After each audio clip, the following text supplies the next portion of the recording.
حضرت مریم کا کچھ ذکر حضرت عیسیٰ علیہ السلام کا پہلے سورہ آل عمران میں بھی گزرا تھا کہ آل عمران جو تھی ان کے حضرت عیسیٰ علیہ السلام کے نانا کا نام تھا عمران، ان کی مناسبت سے سورت کا نام چونکہ آل عمران تھا، اور یہ اپنے زمانے کے بڑے نیک متقی آدمی تھے۔ حضرت عمران جو تھے، جو حضرت عیسیٰ علیہ السلام کے نانا تھے، یہ بیت المقدس کے امام بھی رہے تھے۔ حضرت زکریہ علیہ السلام سے پہلے یہ تھے۔ ان کی جو اہلیہ تھی حضرت اس کی عمران کی، وہ اور حضرت زکریہ علیہ السلام کی جو اہلیہ، آپس میں دونوں بہنیں تھیں۔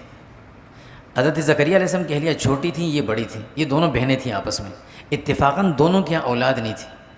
تو حضرت عمران کی اہلیہ جو تھی، انہوں نے ایک منت مانی تھی کہ اگر اللہ نے مجھے، حضرت عمران کی اہلیہ جو تھی ان کا نام تھا عشاء، اور جو حضرت زکریہ علیہ السلام کی اہلیہ تھی ان کا نام، حضرت عمران کی جو اہلیہ تھی ان کا نام تھا حنہ، اور حضرت زکریہ علیہ السلام کی جو اہلیہ تھی ان کا نام تھا عشاء۔ یہ دونوں بہنیں تھیں، حنہ بڑی تھی اور عشاء چھوٹی تھی، زکریہ علیہ السلام کے نکاح میں تھی۔ حضرت حنہ نے یہ منت مانی کہ اگر اللہ نے مجھے کوئی اولاد دے دی، نرینہ اولاد، تو میں اسے بیت المقدس کی خدمت کے لیے وقف کر دوں گا، بیت المقدس کی خدمت کرے گا وہ بچہ۔ یہ منت مانی تھی، جو حضرت عمران چونکہ وہاں کے وہ تھے، امام بھی تھے۔ اللہ رب العزت نے جب انہیں اس اولاد کی نعمت سے نوازنا چاہا تو اس سے پہلے حضرت عمران کا انتقال ہو گیا۔ جب حضرت عمران کا انتقال ہو گیا تو جب ان کے ہاں ولادت ہوئی تو وہ بچی تھی، تو وہ تھوڑی سی پریشان ہوئی کہ میں نے تو منت مانی تھی کہ بچہ ہوگا تو بیت المقدس کی خدمت کرے گا، یہ بچی کیسے کرے گی؟ لیکن اللہ نے الہاماً ان کو یہ باتیں سمجھا دی کہ یہ بھی، اس سے بھی اللہ بڑے کام لیں گے۔ چنانچہ اب مسئلہ یہ پیش آیا کہ اس بچی کی کفالت کون کرے گا؟ حضرت مریم کی۔ تو ہر آدمی چاہتا تھا کہ اس بچی کی کفالت میں کروں، وجہ یہ تھی کہ وہ بیت المقدس کے امام تھے، بڑے نیک آدمی تھے، ان کی بچی تھی۔ تو حضرت زکریہ علیہ السلام بھی ان میں تھے کہ بھئی میں اس کی کفالت کروں، اس بچی کی۔ چنانچہ قرآن اندازی کی گئی، تو قرآن اندازی میں حضرت زکریہ علیہ السلام کا نام نکل آیا، اس لیے کہ ان کے گھر میں حضرت مریم کی خالہ تھی، حضرت عائشہ۔ اور اللہ کے نبی صلی اللہ علیہ وسلم فرماتے ہیں کہ الخالۃ بمنزلۃ الام، خالہ جو ہوتی ہیں یہ ماں کی طرح ہوتی ہیں، تو اس لیے ان کی پرورش چلے گی۔ حضرت زکریہ علیہ السلام نے بیت المقدس کے ساتھ ہی ایک چھوٹا سا کمرہ بنا دیا، اور اس کمرے میں یہ حضرت مریم جو تھوڑی سی بڑی ہو گئی تھی تو وہاں رہتی تھی، اس کمرے میں رہتی تھی۔ حضرت ان کی جو خالہ عائشہ تھیں وہ آتی، انہیں کبھی کپڑے دے دیتی، کھانے پینے کی چیزیں دے دیتی، چلی جاتی، دیکھ بھال ان کی کرتی تھی، چونکہ ان کی منت تھی، اس منت کے مطابق انہیں وہیں چھوڑنا تھا، بیت المقدس کے پاس ہی رکھنا تھا۔ ایک دن حضرت زکریہ علیہ السلام گئے ان کو کچھ کھانا دینے کے لیے، تو حضرت مریم کے پاس مختلف قسم کے پھل رکھے ہوئے تھے، وہ بھی بے موسم ہیں، جن کا موسم نہیں تھا۔ تو حضرت زکریہ نے پوچھا کہ انا لک ھذا، یہ پھل کہاں سے آئے؟ تو انہوں نے کہا من عند اللہ، اللہ کی طرف سے آئے۔ کچھ چیزیں ایسی ہوتی ہیں اللہ رب العزت انبیاء کو بھی ایک دم ایسے سکھا دیتے ہیں۔ حضرت زکریہ علیہ السلام نے اللہ سے دعا مانگی کہ اللہ جب آپ بغیر موسم کے پھل دے سکتے ہیں تو اس کا مطلب ہے آپ بڑھاپے میں اولاد بھی دے سکتے ہیں، مجھے اولاد عطا فرما دیں۔ یہ دعا جب حضرت زکریہ علیہ السلام نے مانگی، اور تنہائی میں رات تہجد کا وقت تھا، صبح کا اکیلے بیٹھ کر جب یہ دعا مانگی، اللہ رب العزت نے اس دعا کو اس انداز سے قبول فرمایا کہ اس دعا کے مانگنے کی بھی تعریف فرمائی۔ اذ نادى ربه نداء خفیا، فرمایا کہ اس اپنے رب کو جب اکیلے میں تنہائی میں رات کے اندھیرے میں جب انہوں نے پکارا، اللہ رب العزت سے اولاد مانگی، اللہ مجھے بیٹا عطا فرما دے۔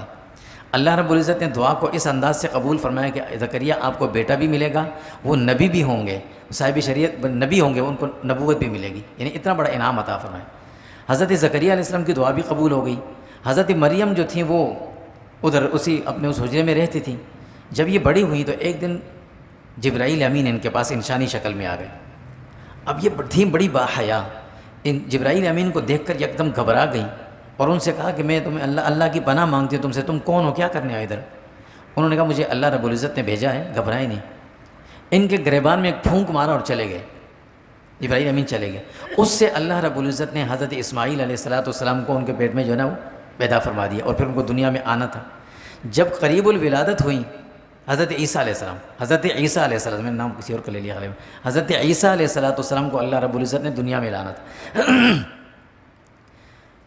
جب یہ قریب الولادت ہوئی، حضرت عیسیٰ علیہ السلام کی ولادت کا وقت قریب آیا تو یہ پریشان ہوئی کہ ظاہر ہے ایک اللہ رب العزت نے دنیا کے اندر انسان کے توالد کا ایک سلسلہ رکھا ہے، اس سے ہٹ کر اگر انسان دنیا میں آئے گا تو لوگ سوالات کریں گے، میں کیا جواب دوں گی اسے۔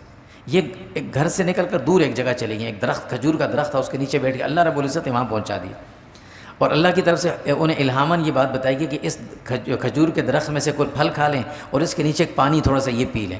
جب وہ پھل اور کھجور کا دانہ انہوں نے کھائے تو اللہ رب العزت نے اس تکلیف کو بھی دور کر دیا اور سہولت سے حضرت عیسیٰ علیہ السلام کی ولادت بھی ہو گئی۔ جب یہ لے کر واپس آئیں اپنے گھر کی طرف، لوگوں نے دیکھا تو لوگوں نے شور شرابہ شروع کر دیا کہ بھئی یہ کیا ہوا ہے، کہاں سے لے کر آئے؟ یا اخت ہارون ما کان ابوک امرأ سوء وما کانت امک بغیہ، اے ہارون کی بہن۔ اب ان کی نسبت ہارون علیہ السلام کی طرف کر دی، چونکہ نبی تھے نا، تو کہ تم نبی کی بہن ہو، نبی کے خاندان میں سے یہ کیا کیا، یہ کیا ہوا؟ تو انہوں نے حضرت مریم کو اللہ رب العزت نے الہاماً یہ بات بتا دی تھی کہ تم سے اگر کوئی سوال پوچھے، کوئی بات پوچھے، تم نے کہہ دینا کہ میرا آج روزہ، یعنی گفتگو نہ کرنے کا روزہ ہے، نہ بولنے کا روزہ ہے۔ کہ ایک روزہ ہوتا ہے نا کہ کھانے پینے کے جہاں ہم روزہ رکھتے ہیں، ایک روزہ ہوتا ہے کہ میں بولوں گا نہیں، یہ بھی روزہ ہوتا ہے۔ یہ قسم کی منت تھی، پہلی شریعتوں میں تھی، بالکل خاموش رہیں، وہ نہیں بولی۔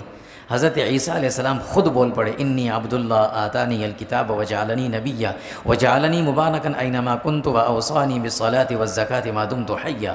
فرمایا مجھے اللہ نے نبی بنانا ہے، مجھے کتاب دینی ہے، مجھے اللہ نے حکم دیا نماز کا، زکوٰۃ کا، جب تک میں زندہ رہوں گا، ماں کی خدمت کا، باپ کا نہیں فرمایا ماں کی خدمت کا۔